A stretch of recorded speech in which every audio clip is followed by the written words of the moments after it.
Hello ACC 27 best, আসসালামু আলাইকুম। কি অবস্থা তোমাদের? আশা করি তোমরা প্রত্যেকেই ভালো আছো। সো আজকে আমরা এই ভিডিওতে আলোচনা করব, তোমরা যেহেতু এখন কলেজে উঠে গেছো, কলেজের এখন তোমরা ফার্স্ট ইয়ার, ঠিক আছে? সো এখন তোমাদের এই কলেজ লাইফটাকে তোমরা কীভাবে সুন্দরভাবে এনজয় করতে পারো এবং কিভাবে তুমি প্রপার প্রস্তুতি নিয়ে তুমি তোমার একাডেমিক এবং তোমার অ্যাডমিশন লাইফে ভালো করতে পারো, সেসব বিষয় নিয়ে আলোচনা করব আজকের ভিডিওতে। আশা করি তুমি ভিডিওটা যদি শেষ পর্যন্ত কন্টিনিউ করো তাহলে তুমি উপকৃত হবা, এতটুকু প্রমিস আমি তোমাকে করতে পারতেছি। সো আর বেশি কথা না বাড়িয়ে আমরা আজকের আলোচনাটা শুরু করি। সো ভাইয়া, তোমাদের এসএসসি লাইফটা যখন শুরু হয়ে যায় বা আমাদের এসএসসি লাইফটা যখন শুরু হয়ে যায় তখন আমরা কিছু প্রবলেম ফেস করি, যেটার মেজর কারণ হলো ডিস্ট্রাকশন। আচ্ছা, ডিস্ট্রাকশন বলতে আমি কি বোঝাচ্ছি, আমরা যখন কলেজ লাইফে উঠি তখন আমরা কিন্তু বিভিন্ন নিউ ফ্রেন্ডদের সাথে কি হয়, ইনভলভ হই বা যুক্ত হই। তখন অনেকে ফ্রেন্ডের ফাল্লাই করে নষ্ট হয়ে যায়। আমি আমার অনেক ফ্রেন্ডকে দেখছি এসএসসিতে ভাইয়া জিপিএ 5 ছিল তাদের, বাট তারা কি কইছে, এসিসিতে গিয়ে এরকম আজে বাজে ফ্রেন্ডের সাথে মিশে তারা কি হয়ে গেছে, নষ্ট হয়ে গেছে। তাদের ফ্রেন্ড সার্কেলটা ঠিক ছিল না। সে তাদের সাথে আড্ডা মারছে, সারাদিন এনজয় করছে লাইফটারে, বাট ওই যে পড়াশোনার নামের যে কিছু একটা ছিল সেটা সে ভুলে গেছে আর কি, এক কথায় বলতে গেলে। এরপর তোমরা অনেক এখন টাউনে আসে গেছো, তোমরা আগে ছিল গ্রামে, বাট এখন আসে গেছো টাউনে তোমাদের পড়ালেখার বিভিন্ন মানে তোমাদের কলেজের কারণে অথবা তোমার পড়ালেখার ভালো একটা এনভায়রনমেন্টের জন্য। কিন্তু তুমি এখন এখানে এসে তোমার টাউনে এনভায়রনমেন্টের সাথে তোমার কি হচ্ছে, একটু প্রবলেম হয়ে যাচ্ছে, নিজেকে মেস করে নিতে। সো সে জায়গায় অনেকে আসলে কি হয়ে যায়, মারা গিয়ে যায়। সো এরকম আছে। এরপর তো রিলেশনশিপের কথা তো বলতেই হয়, কারণ তোমরা এখন যেহেতু বড় হয়ে গেছো, সো তোমরা এখন ফ্যামিলির বাইরে চলে গেছো, মানে ফ্যামিলির কন্ট্রোলের বাইরে। আগে হয়তো তোমার ফ্যামিলি তোমাকে প্রচুর চাপাচাপি করতো, প্রচুর ফোর্স ক্রিয়েট করতো। এখন আসলে তোমাকে কেউ জিজ্ঞেস করবে না, তোমাকে হয়তো বা এখন তোমার যদি ওইরকম এডুকেটেড গার্ডিয়ানরা না থাকে তাহলে তোমাকে কেউ আস্ক করবে না যে আসলে তুমি কি করতেছো, তোমার পড়াশোনা কতদূর আগে, তার কারণ তারা বুঝবেও না সেটা। সেই কারণে অনেকে হয়তো বা এই বিষয় নিয়ে অত বেশি গুরুত্ব দিবে না, যার কারণে তুমি যেহেতু কেউ তোমাকে কোয়েশ্চেন করতেছে না তখন তুমি নিজেকে আর ধরে রাখতে পারবা না। সো সেই কারণে অনেকে কি হয়ে যায়, বিভিন্ন আজে বাজে সাইডে চলে যায়। কেউ যদি নেগেটিভ ওয়েতে যায় বা নেগেটিভ খারাপ পথে যায় তখন তাকে আসলে কেউ বলার নেই যে তুই এটা খারাপ পথ, তুই সোজা পথে যা। সো ওভারঅল এইসব সমস্যার কারণে আসলে মেইনলি আমরা এসএসসি লাইফটাতে বিভিন্ন স্টুডেন্টরা মারা খায়, যার কারণে তুমি দেখবা যে এসএসসিতে যারা প্লাস পাইছে বা ভালো রেজাল্ট করছে তার এসএসসিতে গিয়ে 30% হয়ে যায়, কারণ ম্যাক্সিমাম ফুলাফাইন মারা খায়।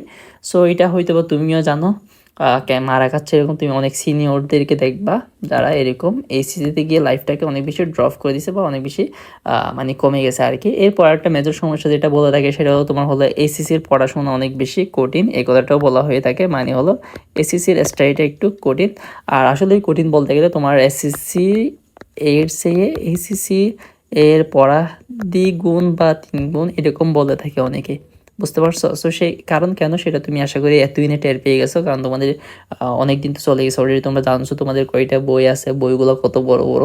সো এটা দেখো একটা অনেকের ভীতি কাজ করে যে আসলে আমি পারবো কিনা, এগুলো তো অনেক কিছু। আমি এতদিন ধরে এসিতে জাস্ট হলো হাইলাইট দেখে আসছি, মানে হাইলাইট বলতে তুমি হলো জাস্ট পরের হেডলাইনটা দেখে আসছো, বাট তুমি এখন এখানে এসে দেখতেছো যে এগুলার অনেক বিস্তারিত অনেক কিছু ডেপথ আছে।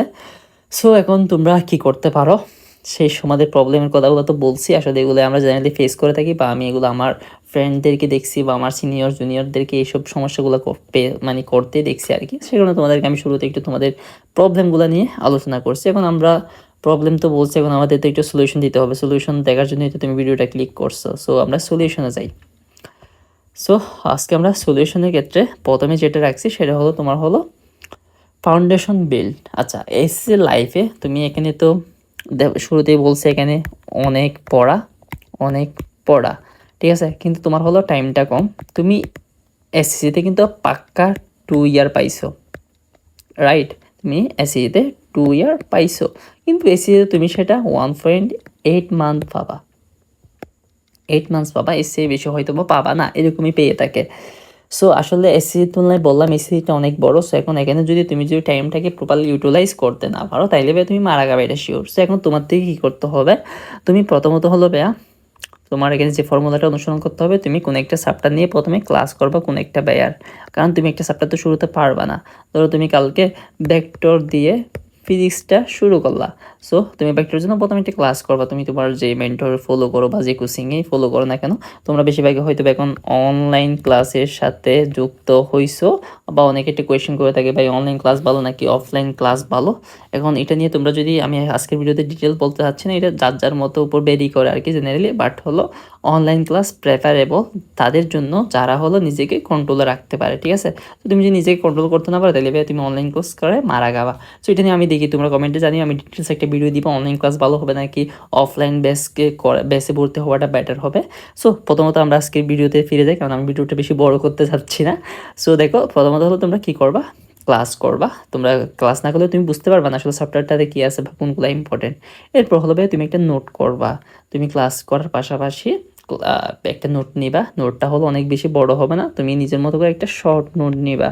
অনেক বড় নোট বানাই ফেললে একটা বই হয়ে যাবে, আর তুমি এত বড় নোট হয়ে গেলে সেটা তোমার পড়তে ইচ্ছা করবে না। সো গুছানো ওয়েতে একটা নোট করবা, শর্ট নোট, যেটা হবে ছোটো, যেখানের মধ্যে কীভাবে নোট করতে হয় সেটা নিয়ে আমার আরেকটা চ্যানেল আছে মেন্টর রুট, যেটা আমি তোমরা আমার চ্যানেল ভিজিট করলে তোমরা পাবা, সেখানের মধ্যে আছে নোট টেকিংটা কীভাবে করবা। সো তোমরা একটু সুন্দর মতো করে একটা গুছানো নোট করবা। এরপর হলো নোট করার পর তোমাদের যেটা করতে হবে সেটা হলো রিভিশন দিতে হবে। এখন তুমি ক্লাস করছো, নোট করছো, তুমি ক্লাসটা তো মোটামুটি বুঝছো। এখন তুমি যদি এটা যদি ফালাই রাখো অনেক দিন, তুমি যদি অনেকদিন এটা টাচ না করো তাইলে ভাই কী হবে, তুমি কিছুদিন পর পড়াগুলো ভুলে যাবা। এটা হলো সায়েন্সও বলে, আমরা হলো তোমার প্রায় অলমোস্ট 70-80% পড়া ভুলে যায় যদি এটা আমরা ফালাই রাখি অনেক দিন ধরে। সেজন্য রিভিশন দিতে হবে। এরপর হলো তুমি এক্সাম দিবা।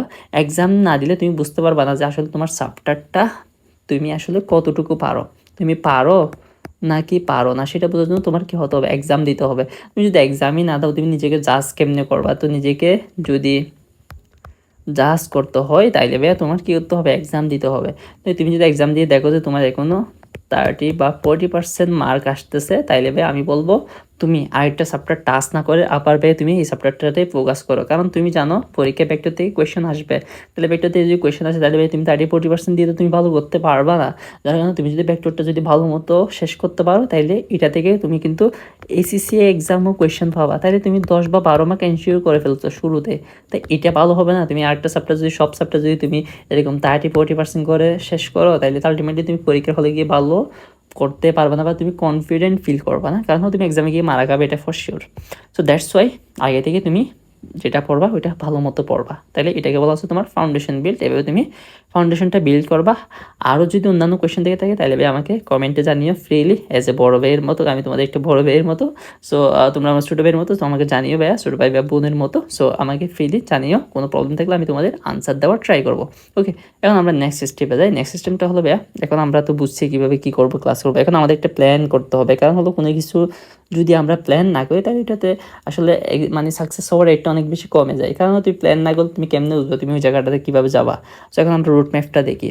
সো প্রথমত হলো তোমাদের সাবজেক্ট আছে হলো PCMB, গ্রুপ সাবজেক্ট 4টা, ঠিক আছে।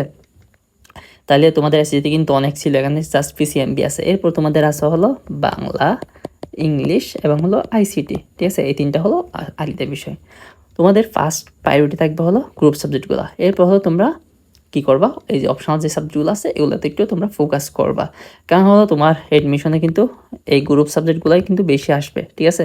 গ্রুপ সাবজেক্টগুলোর প্রায়োরিটি বেশি আর কি। তুমি যদি সায়েন্স স্টুডেন্ট হয়ে থাকে তাহলে তোমার গ্রুপ সাবজেক্ট থেকে কোয়েশন আসবে।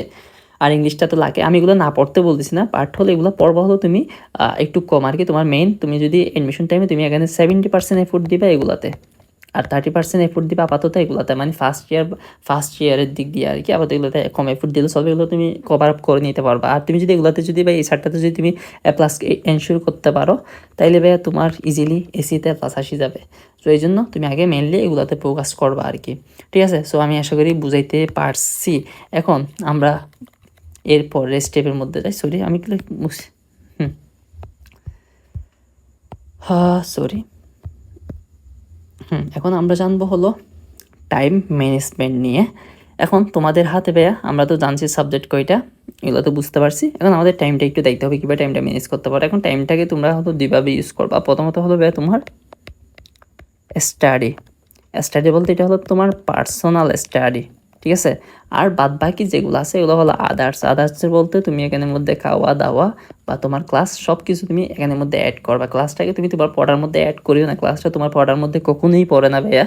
কারণ হলো তুমি ক্লাস করে যদি নিজে মতো করে যদি না পারো, ভালো মতো করবা, নিজে যদি আরেকবার না পড়ো তাহলে তুমি এটা বুঝতে পারবা না। এই জন্য তোমার পার্সোনাল স্টাডিটাই হলো সবচেয়ে বেশি ফ্যাক্ট করে আর কি, নিজে নিজে তুমি কতক্ষণ পড়তেছো। আমি 10 ঘন্টা ক্লাস করছি, আমি 12 ঘন্টা ক্লাস করছি, বাই কোনো ভ্যালু নেই এগুলার, বুঝতে পারছো? নিজে যদি না পড়ো, নিজের বোঝাটাই হলো সবচেয়ে ভালো বোঝা। প্রথমত হ্যাঁ তোমার তো গায়ে হেল্প লাগবে মেন্টরদের, বাট হলো তুমি যদি নিজে না বুঝো তাইলে বেয়া হবে, ওই জন্য তোমাকে নিজেদেরকে পড়ে নিতে হবে।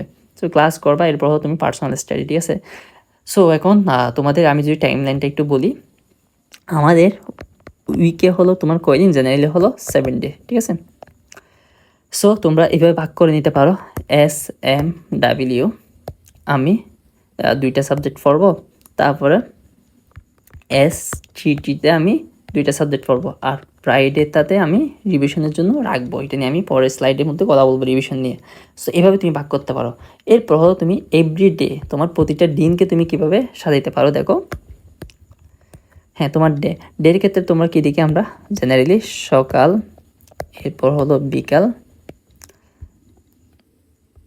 এরপর হলো তোমার রাত, ঠিক আছে? আমরা জেনারেলি এই 3টা স্টেপ দেখতে পাই। মানে বিকেল বলতে তোমার গিয়ে দুপুরের মধ্যে। তো তুমি টার্গেট নিলা যে আমি সকালের মধ্যে এই একটা সাবজেক্ট পড়বো, এরপর বিকালের মধ্যে আমি ক্লাস করব বা অন্য কিছু করব, রাতের মধ্যে আমি পার্সোনালি স্টাডি করব। সো এভাবে তুমি সাইডে তোমার মতো করে এভাবে সাজিয়ে নিতে পারো। আমাদের দিনটা যেহেতু 14 আওয়ার, তো তুমি এটাকে 3x8 দিয়েও সাজিয়ে নিতে পারো। মানে হলো তুমি 8 ঘন্টা স্লিপে রাখবা, আর 8 16 ঘন্টা, 8 ঘন্টা তুমি বাকি কাজগুলো করবা, আর 8 ঘন্টা তুমি হলো তোমার পার্সোনাল স্টাডিতে টাইম দিবা। সো তুমি এভাবে যদি 8 ঘন্টা বা তুমি এই 7 বা 8 আওয়ার যদি পড়াশোনা করো, তাইলে ভাইয়া তোমার একাডেমিক বলে এডমিশন বলে তোমাকে কেউ আটকাইতে পারবে না। বাট হলো পড়াশোনাটা তোমার হলো একটু স্মার্টলি করতে হবে। সো এরকম পড়াশোনা নিয়ে আমি আমার এই চ্যানেলের মধ্যে আরও ভিডিও দিব, অলরেডি কিছু ভিডিও আপলোডেড আছে। সো তোমরা এগুলো একটু দেখে নিতে পারো কীভাবে স্মার্টলি পড়াশোনা করতে হয়। গাদার মতো শুধু হজবরল করে পড়লে কোনো লাভ হবে না। এই ভুলটা আমিও করছি আমার এসি লাইফেতে। আমি অনেক সময় আমি কোনো প্রপার মেন্টরের না পাওয়ার কারণে আজেবাজেভাবে যাই পাইছি তাই পড়ছি, যার কারণে আলটিমেটলি দেখা গেছে কিছু শেষ হয়নি বা উগুসল ছিল প্রিপারেশনটা। সেগুলো নিয়ে আমি আমার আরও পরবর্তীতে ভিডিও দিব, অথবা অলরেডি আমার চ্যানেলে কিছু ভিডিও আপলোড আছে, সেগুলো একটু তোমরা দেখে নিতে পারো। এরপর হলো ভাইয়া স্টেপ 4 যেটা আছে সেটা হলো রিভিশন ডে, যেটা আমি বলছিলাম তোমাদেরকে প্রায় ডেটাকে তোমরা কী করতে, রিভিশন ডে হিসাবে রাখতে। কারণ হলো তোমাকে তো বলছি ভাইয়া তুমি যদি রিভিশন না দাও তাইলে ভাইয়া তোমার পড়াগুলা তোমার লং টার্ম মেমোরিতে স্থায়ী হবে না, ঠিক আছে? সো লং টার্ম মেমোরিতে স্থায়ী করার জন্য তোমার প্রচুর রিভিশন দিতে হবে। তুমি রিভিশন না দিলে নিজেকে স্ট্রং করতে পারবে না, বা নিজের বেসিকটাও স্ট্রং হবে না, মানে ওই পড়াগুলো তোমার মাথার মধ্যে গেড়ে যাবে না। সো এই জন্য তুমি রিভিশন ডে রাখতে পারো ফ্রাইডে। এরপর হলো অথবা তুমি হলো এইভাবে কোনো একটা পড়ার পর 3 দিন, 7 দিন, 15 দিন, এরপর হলো 30 দিন, এভাবে মানলে একটা রিভিশন দিতে পারে। এটা হলো বিজ্ঞান বলে আর কি, এরকম একটা তারা ফর্মুলা বলে থাকে। এভাবে 3 দিনের পর 7 দিন, 3 দিন বা 2 এভাবে একটা ফর্মুলা মেনটেন করে থাকে আর কি, এভাবে দিতে পারো। বাট আমি বলবো তুমি হলো ফ্রাইডেতে একটু রিভিশন দেওয়ার ট্রাই করিও। এটা আমরা ম্যাক্সিমাম ফুলাফাইন করি না ভাই, আমাদের এটা ইচ্ছা করে না, আমরা গ্যাপ ফেলে দিই, যার কারণে আসলে ওই পড়াগুলো আমাদের লং টার্ম মেমোরিতে শিফট হয় না। ওকে, এরপর আমরা স্টেপ 5-এ দেখবো হলো মাইন্ডসেট বলতে ভাইয়া এই 2টা বছর শুধু হলো তোমার এসসিসি রেজাল্টের জন্য না, তোমার ইউনিভার্সিটি এডমিশন, কেরিয়ার আর ফিউচার লাইফ এখান থেকে শুরু হয়। এই কথাটা আমি কোনো মোটিভেশন না, এটা হলো রিয়ালিটি।